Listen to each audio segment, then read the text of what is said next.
ബിന്ദുവിന്റെ കുടുംബത്തിന് ധനസഹായം 10 ദിവസത്തിനുള്ളിൽ കൈമാറുമെന്ന് Chandy Oommen MLA. Qatar OICC 4 ലക്ഷം രൂപയും മഹിളാ കോൺഗ്രസ് ജില്ലാ കമ്മിറ്റി 1 ലക്ഷം രൂപയുമാണ് നൽകുക.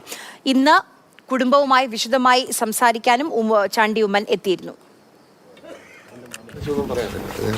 ജസ്റ്റ് സന്ദർശനം നടത്തിയെന്നുള്ളൂ. ഇന്നലെയൊക്കെ സംസാരിക്കാൻ പറ്റുന്നൊരു സാഹചര്യമില്ലായിരുന്നു. ജസ്റ്റ് വന്ന് അവരോട് സംസാരിച്ചെന്നേ ഉള്ളൂ. വേറെ പ്രത്യേകിച്ച് ഒന്നും പറയാൻ. അതെ, മകനോട് സംസാരിച്ചു, അച്ഛനോട് സംസാരിച്ചു. വേറെ ഒന്നും പ്രത്യേകിച്ച് ഇപ്പം പറയാൻ. അതെ, 10 ദിവസത്തിനുള്ളിൽ കൈമാറാനുള്ള പ്രോസസ്സാണ്. ഞാൻ പലരോടും സംസാരിച്ചിട്ടുണ്ട്. അപ്പം മഹിളാ കോൺഗ്രസ് അത് അവർ കണ്ടെത്തി തരുന്ന ഒരു കാര്യമാണ്. അവരാണ് സമയം എടുക്കുന്നത്. അപ്പം എന്തായാലും 10 ദിവസത്തിനുള്ളിൽ അത് കൈമാറിയിരിക്കും.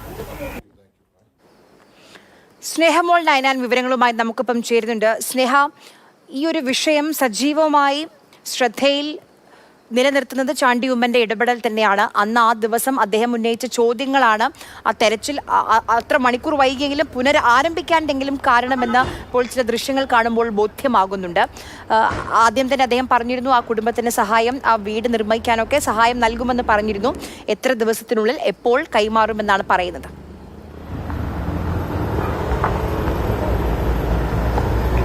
തീർച്ചയായും ആര്യ, ഈ സംഭവം ഉണ്ടായത് മുതൽ, അതായത് മെഡിക്കൽ കോളേജിന്റെ ഈ വാർഡ് തകർന്നത് മുതൽ ചാണ്ടിയുമ്മന്റെ സാന്നിധ്യം ആ സംഭവ സ്ഥലത്ത് മുതൽ നമുക്ക് ശ്രദ്ധേയമാണ്. അല്പസമയം മുമ്പാണ് ബിന്ദുവിന്റെ കുടുംബാംഗങ്ങളെ ചാണ്ടിയുമ്മൻ നേരിട്ടെത്തി, ബിന്ദുവിന്റെ വീട്ടിൽ നേരിട്ടെത്തി ഈ കുടുംബാംഗങ്ങളെ കണ്ട് സംസാരിച്ചത്.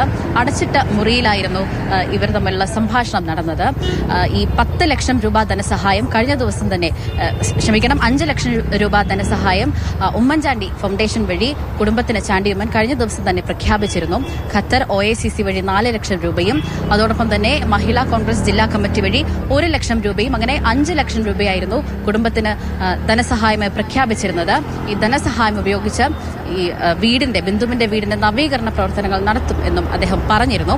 മാത്രമല്ല, ഈ മകൻ നവനീതിന് താൽക്കാലികമായൊരു ജോലിയല്ല, സ്ഥിരമായൊരു ജോലിയാണ് നൽകേണ്ടതെന്നും അദ്ദേഹം പറഞ്ഞിരുന്നു. പക്ഷേ നവനീതിന്റെ ഇന്നത്തെ ഒരു പ്രതികരണം അനുസരിച്ച് ഈ അമ്മ മരിച്ച മെഡിക്കൽ കോളേജ് ആശുപത്രിയിൽ നവനീതിന് ജോലി ചെയ്യാൻ മാനസികമായൊരു ബുദ്ധിമുട്ടുണ്ട് എന്നും സർക്കാരിനെ നവനീത് അറിയിച്ചിരുന്നു. അതനുസരിച്ച് ഇത്തരം കാര്യങ്ങളൊക്കെ സർക്കാർ പരിശോധിച്ചതിന് ശേഷം തുടർ നടപടികൾ സ്വീകരിക്കുമെന്ന് പറഞ്ഞിരുന്നു.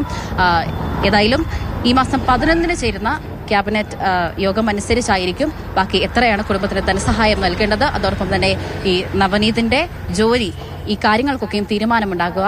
ഏതായാലും മകൾ നവമിയുടെ ചികിത്സ തിങ്കളാഴ്ച പുനരാരംഭിക്കും. നവമിയെ തിങ്കളാഴ്ച ആശുപത്രിയിൽ അഡ്മിറ്റ് ചെയ്യും. ശരി സ്നേഹ.